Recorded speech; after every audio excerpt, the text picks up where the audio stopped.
ninyong mag-imbento ng kaso.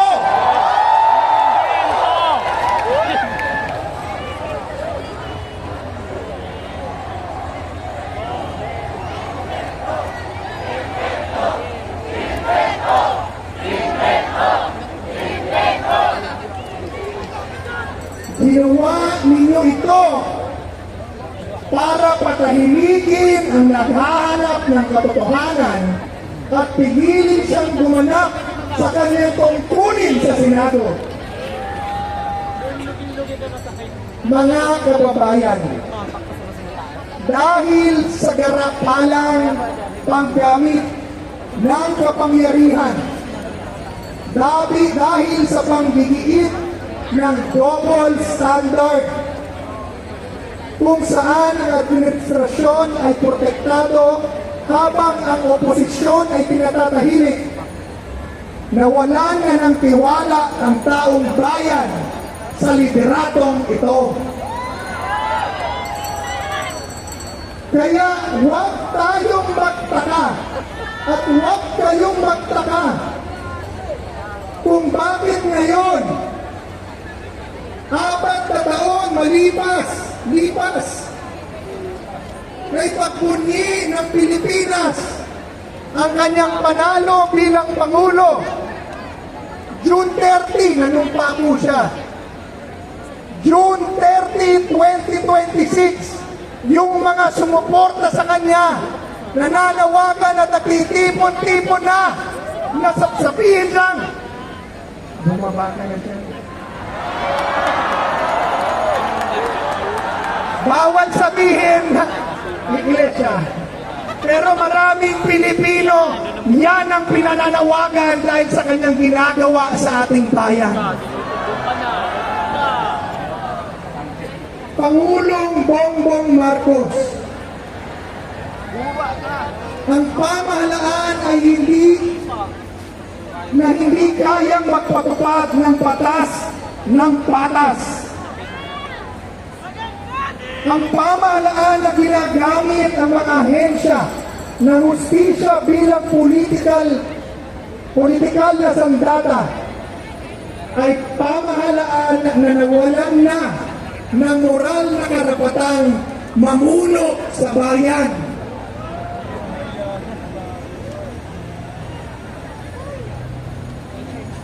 Pero may 2 taon pa siya. Nakakalungkot.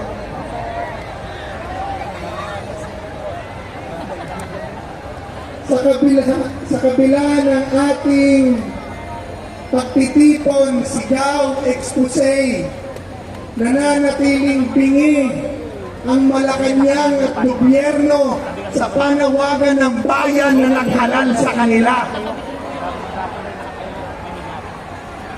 Kaya ang aming pakiusap, kung hindi nyo kayang gawin ang tama, bumaba na kayo dyan!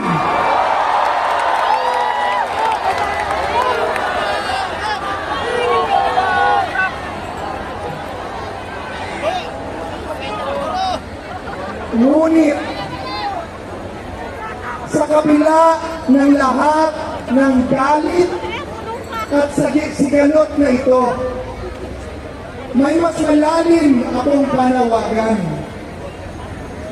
Mula rito sa Liwasang Bonifacio, ako ay umaapila mismo sa puso ng ating Pangulo, President Bongbong Marcos Jr.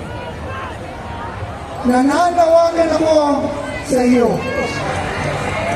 Suriin mo ang iyong puso. Tingnan mo ang iyong konsensya. At gawin mo kung ano ang tama at makatarungan sa mata ng Diyos at ng tao. Bilang pinuno ng bansang ito, tinatawagan kita na pangunahan ang buong bansa na lumapit sa Diyos sa may kababaang loob at pagsisisi. at mangakong gagawin ang tama sapagkat ito at ito lamang ang unang hakbang para ngapag ng Diyos at para sa katubusan at kaligtasan ng ating bansa. Bilang Pangulo ng lahat ng Pilipino, itigil mo na ang paghahati-hating ito. We are one!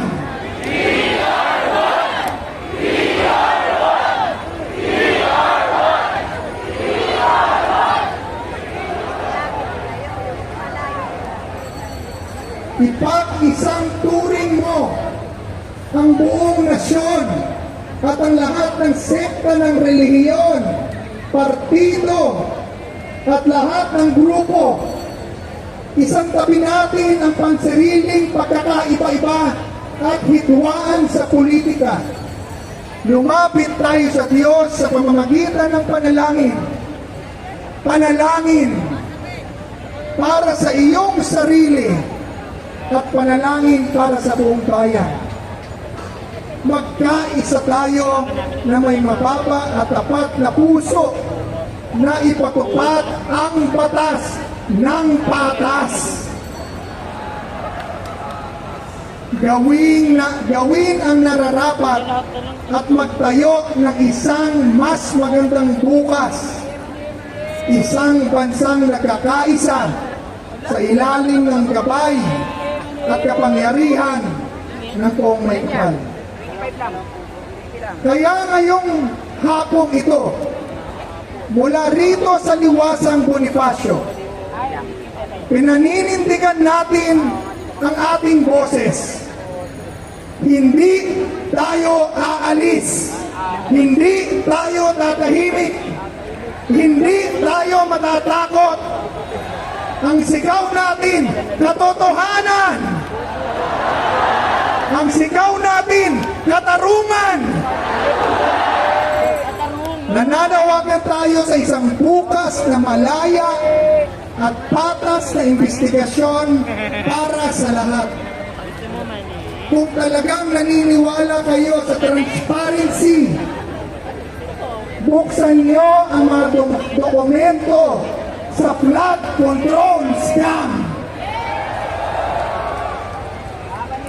Ipakita ninyo ang tapang na imbestigahan ang sarili niyong bakuran. Huwag ninyong gamitin technicality o ang technicality ng batas para ikulong ang mga taong humahadlang sa inyong katawalian. Mga kapatid, manindigan tayo para sa totoong hustisya.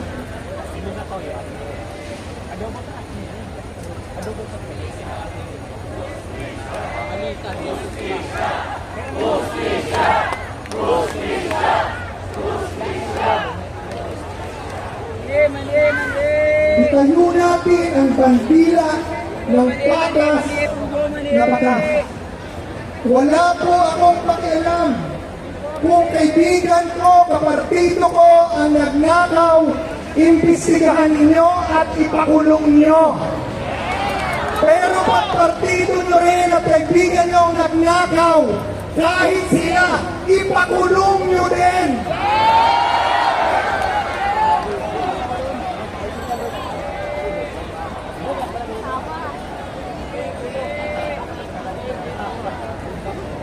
Tapos na po ako. Uulitin ko lang ang pasalamat sa inyong lahat. Bilib po ako sa inyo. Kayo ang Pilipino na pinaninindigan ang kanilang boses na pagmamahal sa bayan. Kaya mga kababayan kong Pilipino na nanonood sa TV, Facebook at social media, natatakot pa kayo? Huwag na po kayong matakot. Pumunta na kayo rito, magkaisa tayo. Ayusin natin ang ating bansa. Maraming salamat po. Mabuhay kayong lahat. Maraming salamat po.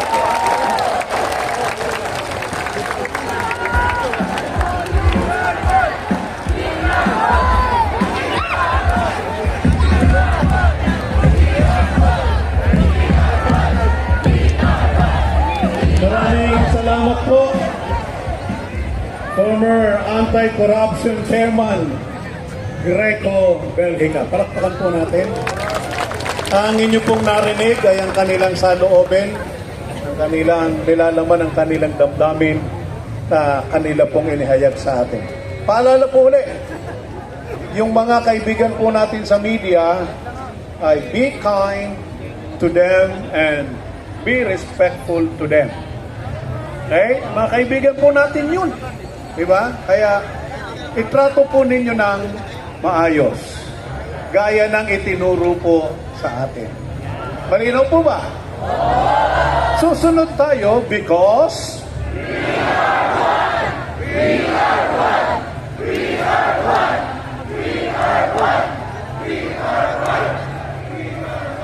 okay, tama na. Panoorin po ninyo ang pagpapaliwanag po na atin pong mapapanood sa video ni Attorney Neil Abayon. Hello. Walang uwian ha. Wala pang uwian kay Gikapoy ko ka. Ang layo po ng nilakad ko galing Garnet. Dumaan kami dito eh. Kaya wala po talaga muna tayong uwian. So, unang-una po sa lahat, gusto ko muna pasalamatan po yung INC for organizing this kind of event. Kasi, kilala niyo po ba ako? Hindi. Ako yung madaldal daw sa YouTube eh. Yung quote-and-quote favorite DDS lawyer. So ako po kasi may personal advocacy din talaga ako na mag-explain ng batas, di ba? Ina-explain ko kung paano mag-apply yung batas sa mga actions ng mga public servants natin. At yung aim ko po dyan ay hopefully po para maka-see more kayo dun sa mga whether or not kalokohan ba or tama yung ginagawa ng mga public servants natin. So yung ganun ko po kasing advocacy, mahirap yun pag ako lang yung gumagawa. Pero at least dito sa INC nakikita ko na ganun din yung advocacy po ninyo. For transparency, accountability, at bawal ang selective justice. So, kay Eric, pagkasuhan ako, kayo din bahala sa akin? Ay hindi, ako bahala sa sarili ko. Abogado pala ako eh. Di ba? Okay, so ano po, good afternoon, mayong hapon sa inyong tanan, mga kaiksuunan. Maraming salamat po for sacrificing. Kanina yung iba sa inyo, 6 a.m. pa naulanan. Ako hindi na ako naulanan, pero napagod ako dun sa paglakad. So for this afternoon po, I will be doing what I like to think I do best, which is just to share my konting wisdom regarding the Constitution po natin. Okay, pero wait lang po pala, pa-picture muna ako sa inyo para may remembrance ako. Magsa-selfie lang po. Yung dati ko po kasi yung pagpunta, wala akong selfie, sayang. Woohoo! Video! Walang uwian! We are one!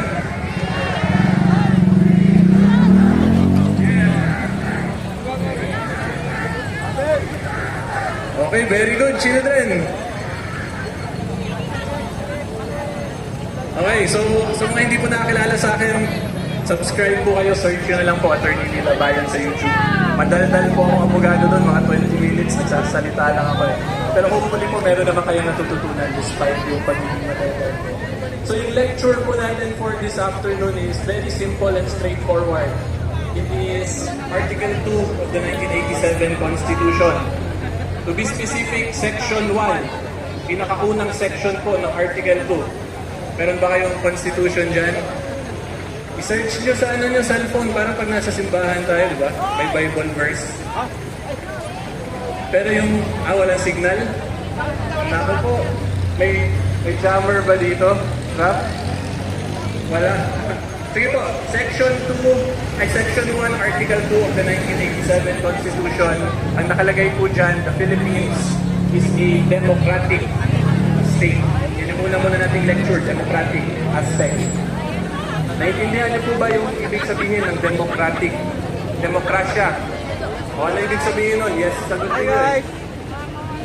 Ha? Balaya? So ibig sabihin po ng democracy talaga, malaya tayo regardless of whether or not we are sa majority, sa minority, sa opposition, pwede tayo magsalita at protected po yung mga karapatan natin. Okay? So yan po yung simplest way to explain what we call political democracy. In a democracy, yung pinaka-basic po dyan, wala pong question tayo dito, majority po yung panalo. So ngayon sa Senate, di ba, majority na sila, may 13. So wala po tayong question yan. Ibigay na natin yun, iba na yung Senate President kasi nakuha na po nila yung 13. Tapos yung kabilang side naman po niya, yung minority, ang goal po ng minority, or dapat po gawin yung majority sa minority, respetuhin yung karapatan po nila. Kahit po konti sila, kahit konti tayo, minority ba tayo? Or opposition? Pero for discussion purposes, sabihin po natin, minority tayo ngayon hapon. Kung minority po tayo, dapat respetuhin tayo ang majority.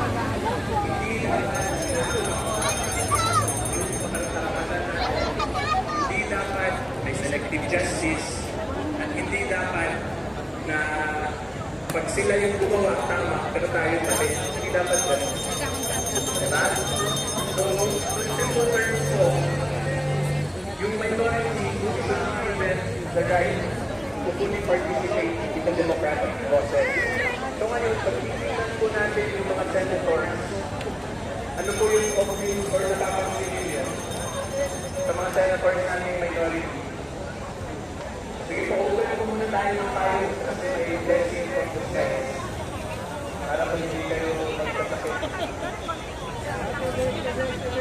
Okay, so going back po to the discussion natin, titignan po natin yung Senado ngayon, yung minority, yung opposition, ano po yung common denominator sa kanilang lahat? Puro may kaso. Diba?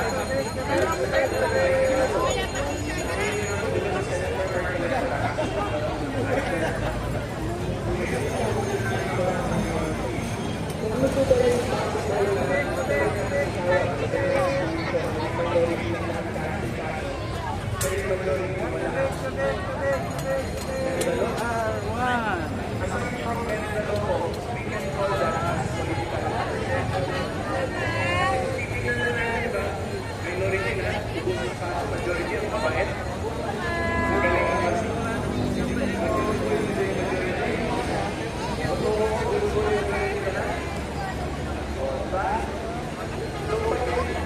Nakita niyo ho yung dagsa po ng mga tao.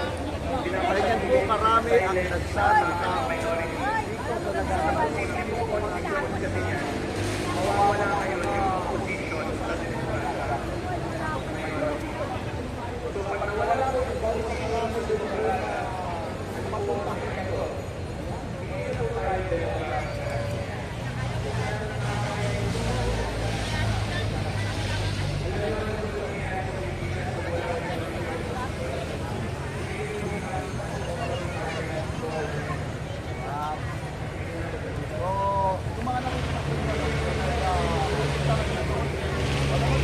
Mga kabayan, dito sa loob, isa pa rin po yung daloy ng mga naglalaki. Bilang pagsuporta po sa panawagan, yung nakawan.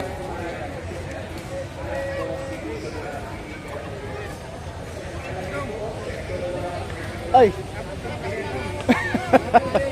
Punta! Wala signal dito. Nakadyan to, kaya tiga-tiga tayo dito.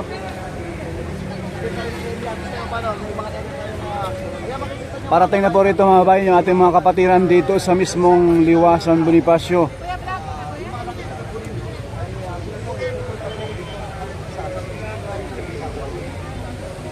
Dagsa na.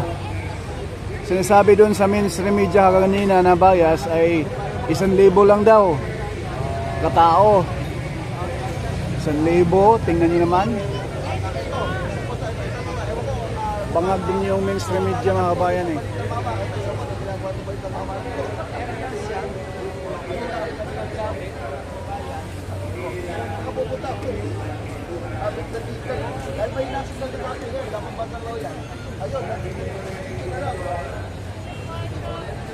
Yung iba rito ay nagdadala na ng mismong